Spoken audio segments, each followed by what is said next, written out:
Hoje é domingo, 21 de novembro de 2021 e estes são os destaques de hoje do seu Domingo News.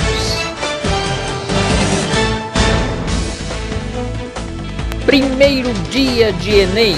Os estudantes estão fazendo as provas neste momento. Hoje é dia de redação. Carro da vacina agora tem no Recife. Veja também, o aeroporto da capital pernambucana começa obras de ampliação e de restauração do antigo prédio do terminal. Veja ainda uma reflexão do Dia da Consciência Negra. E dinheiro na estrada foi na Califórnia, mas quem pegou vai ter que devolver o dinheiro ou vai ser preso. Tudo isso e muito mais você vê agora no seu Domingo News.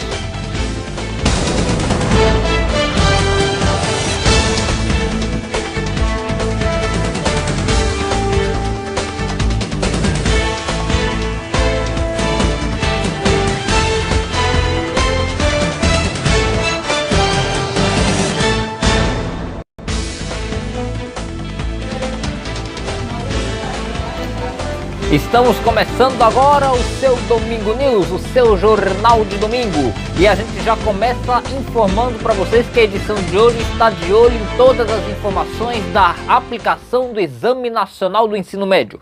Hoje é o primeiro domingo de provas do Enem. Os estudantes estão realizando as provas neste momento. A maioria das provas baseando-se hoje em ciências da natureza e em ciências humanas. Hoje, por sinal, é o dia da prova de redação. Ainda nesta edição vamos trazer mais detalhes para vocês sobre as provas do Exame Nacional do Ensino Médio. Mas a gente agora vai falar sobre um ataque que aconteceu hoje em Jerusalém. Um homem morreu e outras 3 pessoas ficaram feridas após um tiroteio na capital de Israel.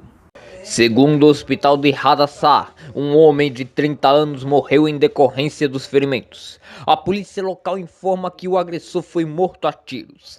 Ainda não se sabe se a única vítima fatal do momento é realmente o atirador. Os venezuelanos estão votando neste domingo as eleições para o parlamento venezuelano. A expectativa é de que a oposição volte ao governo da Venezuela após 3 anos. Nicolás Maduro, em 2018, suspendeu a participação dos opositores ao governo de participarem da gestão, do governo venezuelano. E agora ele decidiu voltar com os opositores. Porém, há restrições para a atuação de quem se opõe aos ideais de Nicolás Maduro. Bom, a gente vai falar agora para vocês sobre o aeroporto do Recife. O Aeroporto Internacional dos Guararapes Gilberto Freire, que fica na zona sul da capital de Pernambuco, está passando por obras de ampliação do terminal. O prédio antigo do aeroporto também deve entrar nessa empreitada de obras. E há uma expectativa para saber o que é que vai ser feito agora no antigo terminal do aeroporto do Recife, que está a ponto de desabar. A controladora AENA Brasil iniciou os trabalhos de ampliação do Aeroporto Internacional do Recife. A expectativa é de que a primeira etapa da obra fique pronta até 2023. A reforma vai ampliar o número de vagas de aviões no terminal. O aeroporto Gilberto Freire ganhará mais 27 vagas em seu pátio. Os trabalhos são bem visualizados no lado dos hangares particulares da pista. Outro local que também entrou no pacote de obras é o prédio antigo do aeroporto, que fica ao lado. Talvez o maior empecilho da controladora do aeroporto está aqui, atrás de mim, ó. O antigo prédio do terminal do aeroporto. Com a mesma estrutura da inauguração no final da década de 50, este prédio, que era para ser considerado um monumento histórico pela sua importância à cidade do Recife, está assim, entregue às baratas, sem previsão de receber uma reforma de restauração. Inaugurado em 1958, o antigo aeroporto dos Guararapes era tido como um ponto de alto luxo do Recife. A Praça Salgado Filho, que fica bem de lado, era um grande centro de diversões da zona sul da cidade. Com a inauguração do novo terminal em 2004, o antigo prédio foi ficando sucateado com o passar do tempo. O mesmo se observa com a praça. No prédio, quase não há mais telhas. O risco de desabamento fez com que uma parada de ônibus e até linhas de ônibus deixassem de circular na frente do antigo terminal. A insegurança também é outro retrato do abandono do poder público pelos dois locais. Assaltos e estupros são frequentemente registrados na região. A AENA deve restaurar o antigo terminal, mas sua finalidade segue sendo indefinida. Já a Praça Salgado Filho deve entrar no pacote de reparos, que deve ser feito pela empresa de limpeza urbana do Recife, a Inlurb. A Polícia Militar diz que a área possui rondas policiais constantes. Enquanto nossa reportagem esteve no local, não vimos nenhuma viatura. Fato é que a AENA está se movimentando para repaginar o ponto aeroviário do Recife, também visto como ponto turístico. A AENA já restaurou os banheiros do aeroporto e também as placas de indicadores dentro do terminal. A obra deve, como consequência, aumentar as atividades aeroviárias do aeroporto. Que o aeroporto do Recife é lindíssimo, isso é um ponto turístico da capital de Pernambuco. É um dos aeroportos mais luxuosos do planeta, não é nem do Brasil, é do planeta, só para você ter uma ideia. Pena que o Recife e o Brasil como um todo, infelizmente, precisa preservar um pouco mais a sua história. O aeroporto antigo, o prédio antigo do aeroporto, ele poderia muito bem ser usado como um museu da aviação. A aviação pernambucana tem história para contar. O aeroporto do Recife mesmo é o palco de grandes acontecimentos históricos da aviação pernambucana. O primeiro atentado no Brasil foi em 61 no aeroporto do Recife. Houve alguns acidentes aéreos, houve revoluções que foram protagonizadas no aeroporto Gilberto Freire. E é preciso que essa memória seja preservada. E restaurar esse prédio para se tornar um museu é algo fundamental. É preciso que haja preservação da história. Não estou aqui dizendo que o aeroporto tem que fazer isso, não, mas é uma sugestão muito válida para poder reaproveitar este patrimônio, porque o prédio antigo do aeroporto é um patrimônio do Recife. Nas fotos mesmo que vocês viram na reportagem, ele era luxuoso nos anos 50, 60, 70, por que ele não poderia ser reutilizado ainda? Parado desde 2004, abandonado, deixado ao relento, assim como a Praça Salgado Filho, que é uma praça lindíssima. É um ponto turístico aquilo ali. E está tudo jogado ao esquecimento. Esperemos que as autoridades agora efetivamente possam vir a preservar este patrimônio da nossa história, de manter viva a nossa história, porque o Brasil ele está tentando preservar o resto de sua história agora, mas sua essência nunca foi de preservar a sua própria memória. Vários patrimônios nós mesmos destruímos com o passar do tempo. Agora é que a gente está tendo a consciência de que é fundamental guardar essas memórias, e o prédio antigo do aeroporto do Recife é um exemplo notório disso. A gente vai continuar acompanhando toda essa obra, todo esse processo, e o Ponto Direto vai trazendo as informações aqui para vocês aqui no canal. Bom, a gente agora vai falar sobre a Califórnia. Nos Estados Unidos, em San Diego, numa cidade californiana, um carro forte passou por uma estrada e a porta do carro forte acabou se abrindo. E milhares de notas de dólares ficaram espalhados na avenida. Quem estava na avenida, quem estava na rodovia, conseguiu aproveitar. Mas a polícia quer o dinheiro de volta. O caso aconteceu na última sexta em San Diego, na Califórnia. A rodovia Interstate 5, rodovia que liga o México ao Canadá pelos Estados Unidos, ficou engarrafada devido aos motoristas descerem para recolher o dinheiro. A quantia derramada não foi divulgada.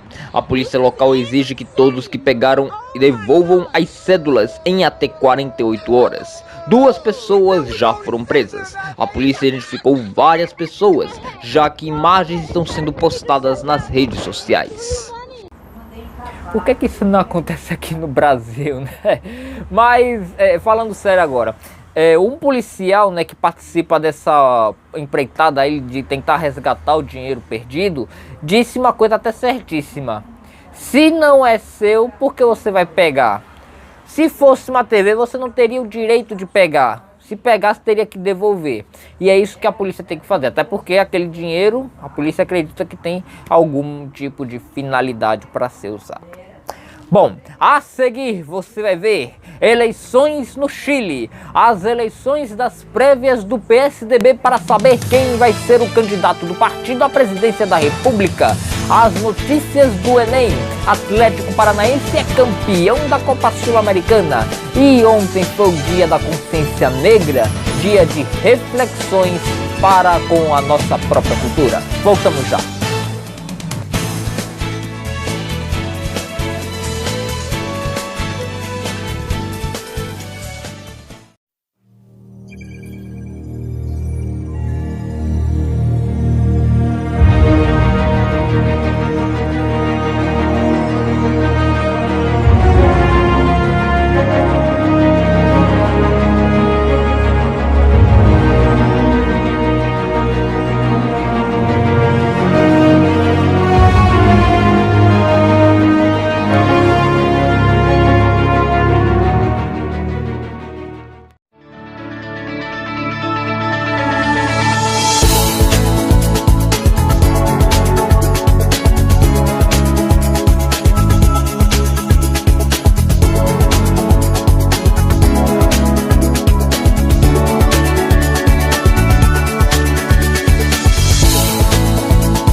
Nas últimas 24 horas, de acordo com dados do Consórcio Nacional de Veículos de Imprensa liderados pelo portal de notícias G1, o Brasil reportou 214 mortes provocadas pelo novo coronavírus. A média móvel de mortes, segundo o consórcio, pela primeira vez desde abril do ano passado, ficou abaixo de 200.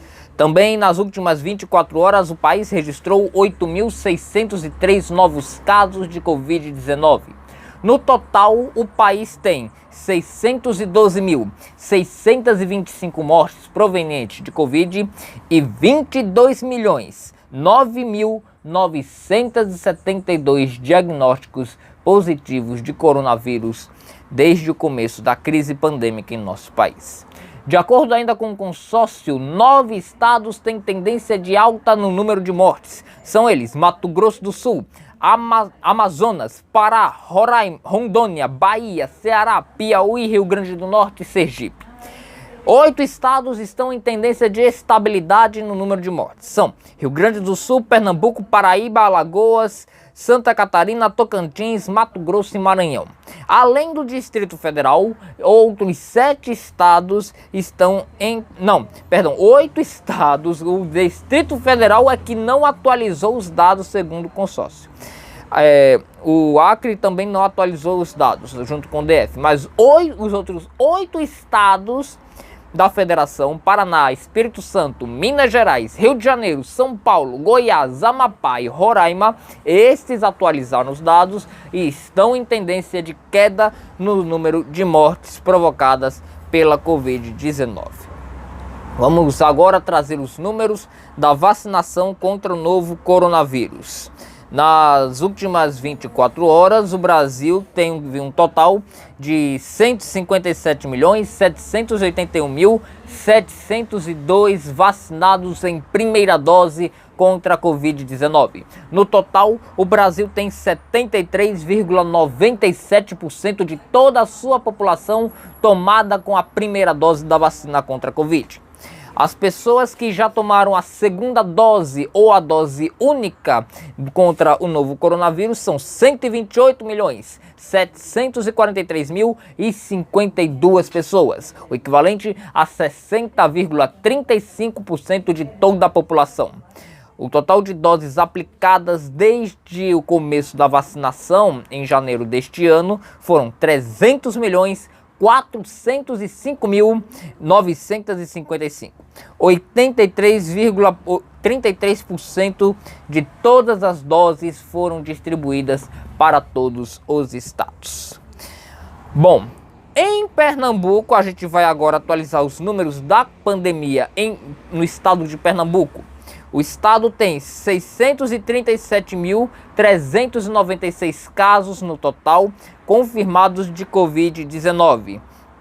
Foram 319 diagnósticos positivos nas últimas 24 horas. Pernambuco também, nas 24 horas anteriores, registrou 11 mortes em todo o estado. No total, Pernambuco tem 20.166 mortes provenientes do novo coronavírus.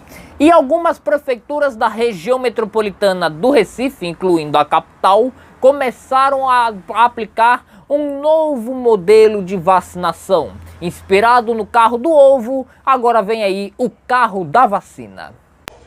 O carro da vacina deve circular pelos bairros do Recife para vacinar a população que não se cadastrou para agendar o dia de tomar a vacina anti-Covid. A iniciativa já é aplicada em diversas cidades brasileiras. A inspiração do carro do ovo, no entanto, também deve fazer grande sucesso na população. Então é Natal, churrasco não tem, tem ovo cozido, Esse cara é foda. frito também. Então é Natal, a festa do ovo, e no Réveillon tem ovo de novo. É impressionante. Se você não tem condição de comprar um churrasco, compre ovo para o Natal. E aproveite, compre o ovo e se vacine também para você passar um fim de ano mais saudável e mais seguro. E com mais economia, já que a carne está lá nas alturas, infelizmente. O Partido da Social Democracia Brasileira, o PSDB, está realizando neste domingo as eleições das prévias do partido, onde hoje deverá sair o pré-candidato à presidência da República pelo partido nas eleições presidenciais brasileiras do ano que vem. Concorrem nessa disputa Tasso Gereissati, João Dória Júnior e Eduardo Leite, principalmente os dois governadores de São Paulo, Dória, e Leite, do Rio Grande do Sul, são os mais cotados a assumir essa vaga. Quem está votando para este pleito são aqueles que são filiados ao partido. Ou seja, se você está em casa, não se preocupe que hoje não é dia de votação. Somente para quem é filiado ao partido é que deve votar para as prévias do PSDB que acontecem neste domingo. Falando em eleições, hoje acontece a votação das eleições presidenciais no Chile. Sebastián Piñera, atual presidente chileno, chegou a sofrer um processo de impeachment, a abertura de um processo de impeachment que acabou sendo arquivado pelos deputados chilenos. Porém, sua popularidade está bastante deficitária e caiu muito depois da pandemia do novo coronavírus. A gente vai ainda saber quem é que vai ganhar as eleições chilenas e o Ponto Direto, claro, reforçará aqui para vocês no seu ponto da notícia. Bom, a seguir você vai ver: Náutico joga hoje pelo Brasileirão da Série B apenas para cumprir tabela. O Atlético Paranaense ganhou a Copa Sul-Americana. As últimas notícias do Enem e ainda a reflexão do Dia da Consciência Negra, que foi ontem. E a gente volta já.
Após o jogo de ida em Minas Gerais ter sido de 1-1, o Ituano, time paulista comandado por Mazola Júnior, triunfou uma vitória por 3-0 em cima da Tombense e se consagrou campeão da Série C de 2021 do Campeonato Brasileiro.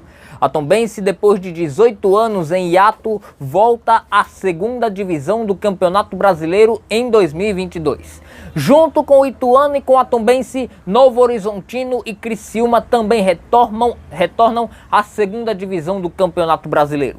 Quem foi rebaixado para a Série D, a quarta divisão, ano que vem, foram Santa Cruz, Jacuipense, Paraná Clube e Oeste. Na Série B, quem está já rebaixado são Brasil de Pelotas e o Confiança. Não tem mais chances de tentar ali ficar na Série B do ano que vem. Vitória da Bahia e Londrina estão no Z4, mas ainda tem chances de conseguir pelo menos uma vaga para escapar da zona de rebaixamento. Ainda tem chance ali brigando com o Remo, brigando com a Ponte Preta, outros times que estão lá embaixo ali também da tabela. Bom, hoje o Náutico joga contra o Avaí, para tentar somente cumprir tabela, já que o Náutico nem sobe nem desce. Está na 8ª colocação com 52 pontos, mas não tem mais chance de se classificar para a Série A do ano que vem. O jogo acontece hoje à noite às 7 horas. E o Atlético Paranaense se tornou campeão pela segunda vez da Copa Sul-Americana. Agora a vítima foi o RB Bragantino, Red Bull Bragantino. O time paranaense venceu o clube paulista por 1-0, com um gol de Nicão aos 29 minutos do primeiro tempo, que não foi revertido, e o Atlético Paranaense triunfou o seu segundo título no campeonato continental. Bom, a gente agora volta a falar sobre o Exame Nacional do Ensino Médio. Não, ainda daqui a pouco, isso pronto. A gente vai agora falar sobre o Ibis Esporte Clube, antes de a gente falar sobre o Enem. Se lembra que na edição anterior a gente falou que o Ibis tinha chances ali de conseguir um título no Campeonato Pernambucano, pela segunda divisão do Campeonato Estadual? Pois bem, o Ibis não foi campeão, mas depois de 20 anos voltou à elite do futebol estadual. O Ibis Esporte Clube, aquele que ficou conhecido como o pior time do mundo, agora voltou à elite do futebol pernambucano. E está tentando ali tirar sarro dessa fama de pior time do mundo para mostrar que, se realmente é o pior time do mundo, por que está na elite do futebol pernambucano, E as novas revelações do Ibis também podem ser interessantes para o campeonato pernambucano, que começa agora no começo de 2022. Parabéns ao Ibis e vamos ver o que é que vai acontecer no campeonato pernambucano deste ano que se aproxima. Agora sim a gente fala sobre o Exame Nacional do Ensino Médio, o Enem. Os estudantes já chegaram ao local de prova e estão realizando nesta tarde. O Exame Nacional do Ensino Médio acontece hoje e no próximo domingo. Hoje, os estudantes estão fazendo as provas referentes a matérias das ciências humanas e ciências naturais, ciências da natureza, biologia, química, física, enfim. Os estudantes estão neste momento concentrados nos centros de aplicação. Alguns estudantes, naturalmente, chegaram atrasados e não puderam ultrapassar os portões, que imediatamente foram fechados a 1h da tarde. Os estudantes ainda devem se manter até umas 5h30, 6h30, 7h30 da noite, realizando as provas deste domingo. Hoje também é o dia da prova de redação, a polêmica e tão temida prova de redação. Os estudantes estão realizando a prova num momento muito delicado, O INEP, o Instituto Nacional de Ensino Aplicado, enfim, o INEP, o órgão que controla o Enem, conseguiu se envolveu numa polêmica, já que houve uma declaração do presidente Jair Bolsonaro em Dubai, dizendo que agora sim o Enem tem a cara do governo, ou seja, que o governo chegou a determinar quais seriam as questões que estavam na prova de hoje, que estavam sendo aplicadas no Enem. E isso, claro, gerou uma polêmica. O Tribunal de Contas da União chegou a suspender, depois voltou atrás. Enfim, foi uma confusão jurídica que hoje acabou dando a realização da prova do Enem para os estudantes fazerem neste domingo. Claro que qualquer novidade, qualquer outra nova informação sobre o Enem, a gente vai estar divulgando aqui. Estaremos divulgando aqui no Ponto Direto. Bom, a gente agora vai falar sobre uma reflexão. Ontem, 20 de novembro, foi o Dia da Consciência Negra. Vários locais do Brasil afora registraram protestos contra a fome, em favor da defesa dos direitos dos negros e também contra o presidente Jair Bolsonaro.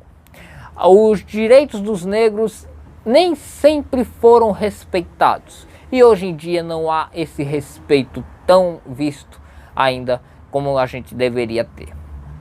Os negros não são mais escravos desde o final do século XIX, mas os negros ainda precisam de respeito, até porque a cor de pele não define caráter, a cor de pele não define a personalidade.